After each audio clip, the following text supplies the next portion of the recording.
কেন নেই টুর্নামেন্টের সেরা ক্রিকেটার হবার পর? প্রশ্নগুলি সব সিলেকশন সংক্রান্ত এবং সিলেকশনে না না সিলেকশন সংক্রান্ত এবং যেহেতু সিলেকশন করাটা আমার দায়িত্ব না, সেজন্য আমি ঠিক ওইভাবে উত্তর দিতে পারবো না। বাট আমার ব্যক্তিগত ধ্যান ধারণা থেকে আমি বলতে পারি সেরা খেলোয়াড় বলতে সেরা খেলোয়াড় ছিল বিপিএল এর বোধহয়। হ্যাঁ, টি-20 ফর্মেটের সেরা খেলোয়াড় ছিল বিপিএল এর, সেটা এক জিনিস। এখানে সেরা খেলোয়াড় কিনা এটা আমি জানি না। টু বি ভেরি অনেস্ট, টি-20 ওকে যদি আমরা টেস্টে চিন্তা করি, ওকে যদি ওয়ানডেতে চিন্তা করি এবং টি-20তে চিন্তা করি, আমার মনে হয় না ও একই জায়গায় থাকবে। তিনটা ফর্মেটে একই জায়গায় থাকবে মনে হয় না। আমার মনে হয় না টি-20তে আমি ওকে যে কোনো সময় একটা বল দিতে পারবো যা বোলিং করে। I don't think so.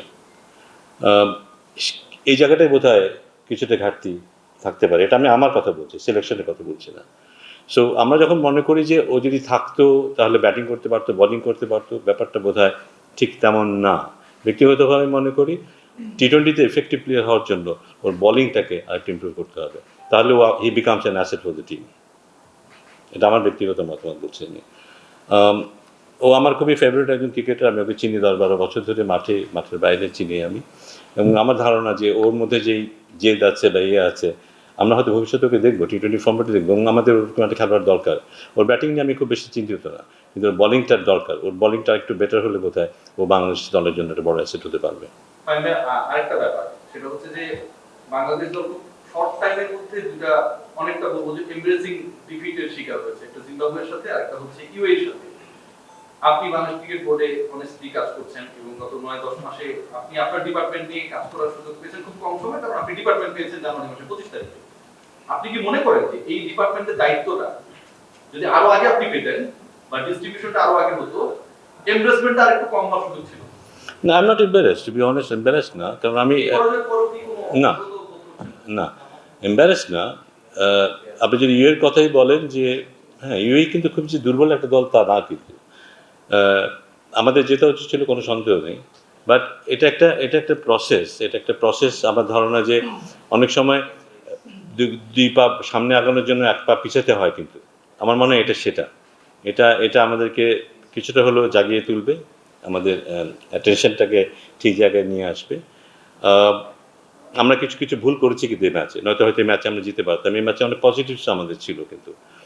But two be honest, যে আমার ধারণা যে আমরা সামনে গ্র্যাজুয়ালি আরও ভালো করতে পারবো। আমার মনে হয় এই ইউএই সিরিজে আমরা একটা বড় জিনিস দেখেছি, সেটা হচ্ছে যে আমাদের যে খেলোয়াড়টা প্রথম ম্যাচে সেঞ্চুরি করলো, সেই খেলোয়াড়টাকে বসিয়ে দিয়ে আরেকজনকে সুযোগ দেওয়ার সাহস দেখাতে পেরেছে টিম ম্যানেজমেন্ট। এটাকে আমি খুব বড় করে দেখতে চাই। অনেকের মনে হতে পারে যে কেন সেঞ্চুরি যে করলো তাকে কেন আমরা বসিয়ে রাখলাম, তাকে তো খেলালেই তো আমরা তো জিতে যেতে পারতাম। আমার মনে হয় একটা বড় দল গঠন করতে গেলে একটা ভালো রিজার্ভ যদি আমরা তৈরি করতে চাই, এবং আমরা যদি ভবিষ্যতের কথা চিন্তা করি 6 মাস পর 9 মাস পরে আমাদের কী অবস্থা দাঁড়াবে, তাহলে বোধহয় this is a good decision. এবং এইভাবে হয়তো আমরা হয়তো দেখবো যে ইউইতেই হয়তো 11 জনের জায়গায় 14 জন হয়তো বোধহয় এই পর্যন্ত অলরেডি খেলে ফেলেছে। So this are good signs. But এটা যেটা হবে যে মাঝে মাঝে হয়তো আমাদের ব্যর্থতাটাও মুখোমুখি হতে হবে, যেটা হয়তো না হলেই ভালো। বাট আমি আশা করি যে এই প্রসেসের মধ্যে দিয়ে দলটা আরও ভালো করবে, আরও সাহসী হবে, আরও খেলাটা বুঝতে পারবে, এবং ইভেনচুয়ালি আমাদের যেটা লক্ষ্য আগামী টি-20 বিশ্বকাপে ভালো করা, সেদিকে মধ্যে আমরা ভালো করতে পারবো ব্যক্তিগতভাবে আমি বিশ্বাস করি। কিন্তু এখন আমি সে নিয়ে কত মন্তব্য করতে চাই না, কারণ একটা দল যখন হারে, ইউই দলের মতো দলের সাথে হারে, দলকে নিয়ে সবাই শঙ্কিত হবে, কিছুটা অস্বস্তিতে ভুগবে, এটা খুবই স্বাভাবিক। তো সেটাকে আমি মনে করি না সেটা খুব আনফেয়ার। কেউ যদি মনে করে যে মানুষদের ভালো খেলছে না, এদের ভবিষ্যৎ নিয়ে চিন্তিত কেউ যদি হয়, সেটাকে আমি কখনোই আমূলক বলবো না। বাট আমি ব্যক্তিগতভাবে বিশ্বাস করি দিস ইজ এ প্রসেস। এবং টিম ম্যানেজমেন্টের আমি দেখেছি, কোচিং স্টাফের মধ্যে যেই সততা দেখেছি এবং ওদের মধ্যে যেই উদ্যম দেখেছি, যে উদ্যোগ দেখেছি, আমি বিশ্বাস করি ওইটা আস্তে আস্তে খেলোয়াড়দের মধ্যে সংক্রামিত হবে, আমি বিশ্বাস করি। এবং সেটা আমাদের দলকে আরও শক্তিশালী করবে এবং ভবিষ্যতে আমরা ভালো করবো।